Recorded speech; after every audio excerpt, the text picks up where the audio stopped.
Hello friends, welcome to my channel. இன்றைக்கி நம்ம சேனலில் வந்து பார்த்திங்கன்னா கயல் சீரியல் பற்றி தான் பார்க்க போகிறோம். கயலுக்கு இவ்வளோதான் பிரச்சனை அப்படின்ட்டு இல்லாமல் நிறைய பிரச்சனை ஃபேஸ் பண்ணுறாங்கன்னே சொல்லலாம்.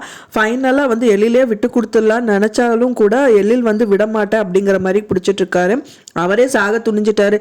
இதுக்கப்புறம் என்ன, செத்தா நம்மளும் சேர்ந்து சாவோம் அப்படிங்கிற மாதிரி நிலைமைக்கு வந்துட்டாங்கன்னே சொல்லலாம் கயல். ஆனால் வந்து அவங்க அத்தையும் ஒரு பக்கம் வந்து டார்ச்சர் பண்ணிகிட்டே இருக்காங்க. எழிலோட கல்யாணம் பண்ணக்கூடாது அப்படின்னு சொல்லிட்டு. அதுக்கு கயல் வந்து அதிரடியாக வந்து ஒரு பதில் அவங்களுக்கு வந்து ரிப்பீட்டடாக அவங்க வந்து சொல்லி, இதுக்கப்புறம் நான் மறுபடியும் சொல்ல மாட்டேன்னு ஒரு விஷயம் சொல்கிறாங்க.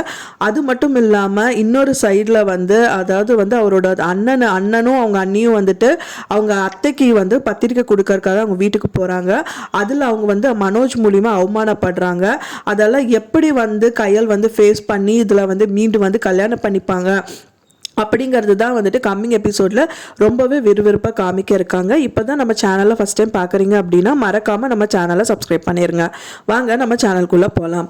இப்போ கயலுக்கும் எழிலுக்கும் எப்போ தான் கல்யாணம் நடக்கும்னு நம்ம பார்த்துட்டு இருந்தோம். அதுக்கு நடுவில் வந்துட்டு நிறைய பிரச்சனை வந்து கயல் ஃபேஸ் பண்ணுறாங்கன்னு சொல்லலாம். எழில் வந்துட்டு என்னதான் வேண்டான்னு அவங்ககிட்ட சொல்லிட்டு விலையே போயிடலான்னு வந்தாலும் எழில் வந்து அங்கேருந்து விழுந்து வந்து அவங்க உயிரையே மாச்சிக்கிறேன்னு சொன்னதுக்கப்புறம் இதுக்கு மேலே எதுக்கு நம்ம எழில விட்டு கொடுக்கணும் அப்படின்னு சொல்லிட்டு 100% ஷாரிட்டி கொடுத்துட்றாங்க கயல்னு சொல்லலாம். இனிமேல் வந்து இந்த ஜென்மத்தில் நீ தான் என் புருஷன் சொல்லிட்டே வந்துடுறாங்க. ஃபைனலாக வந்து அவங்க அத்தை கால் பண்ணுறாங்க. நீ என்னடி பண்ணிட்டு இருக்காங்க, நீ என்னவோ பண்ணிட்டு இருக்க, ஆனால் வந்து எழில வந்து கைக்குள்ளே போட பார்க்குறியா அது இதுன்னு சொல்லிட்டு தீபிகா வச்சுட்டு பேசிட்டு இருக்காங்க. ஆனால் கயல் வந்து செம்மையாக ஒரு மாஸ் காமிக்கிட்டாங்கன்னே சொல்லலாம். ஏன்னா வந்து அவங்க கிட்ட என்ன அந்த டயத்தில் சொல்கிறாங்க அப்படின்னா, இதோட விட்டுருங்க, ஃபைனலாக வந்து நான் எழில தான் கல்யாணம் பண்ணிக்க போகிறேன், எழில யாருக்காகவும் நான் விட்டு கொடுக்க மாட்டேன், அதுக்கு நீங்கள் எதிரியாக நீங்கள் வந்தீங்கன்னாலும் நான் வந்து சும்மா இருக்க மாட்டேன், நீங்கள் எதிரியாக மட்டும் வந்துடுறாதீங்க அப்படின்னு வந்து சொல்கிறாங்க.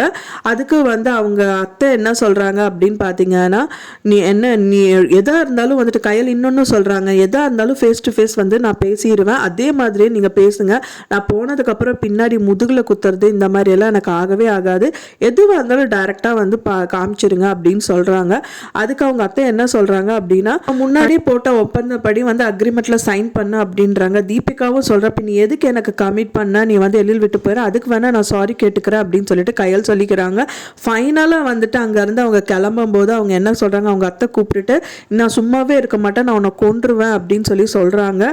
அதுக்கு வந்து கயல் என்ன சொல்றாங்கன்னா, ஒரு 5 நிமிஷம் ஆகாது, 5 செகண்ட் ஆகாது, உங்க பையன்கிட்ட வந்துட்டு நான் உங்க அம்மா தான் இதுக்கு ஃபுல்லா காரணம், உங்க அம்மா தான் கல்யாணத்தை வந்து நடத்த விடாம தடுத்துட்டு இருக்காங்கன்னு சொன்னா அம்மாக்கும் பொண்ணு பையனுக்குமான ரிலேஷன் வந்து கட் ஆயிடும், அந்த பாவம் எனக்கு வேண்டாம் அப்படின்னு சொல்லிட்டு மாஸ்க் அமைச்சிட்டு அந்த இடத்த விட்டு போறாங்கன்னே சொல்லலாம். இன்னொரு பக்கத்துல வந்து அவங்களோட அண்ணாவும் அவங்க அண்ணியும் வந்துட்டு அவங்க அத்தைக்கு வந்து பத்திரிக்கை கொடுக்கறக்காக அவங்க வீட்டுக்கு என்ட்ரி கொடுக்குறாங்க. அந்த டைம் பார்த்துட்டு அதாவது வந்து அவங்களோட தம்பி அதாவது மனோஜ் வந்து அங்கேருந்து இறங்கி வராரு. அவர் வந்துட்டு பார்த்திங்கன்னா கல்யாணத்துக்கு 2 பேருமே வந்து மறுப்பு தெரிவிக்கிறாங்கன்னு சொல்லலாம்.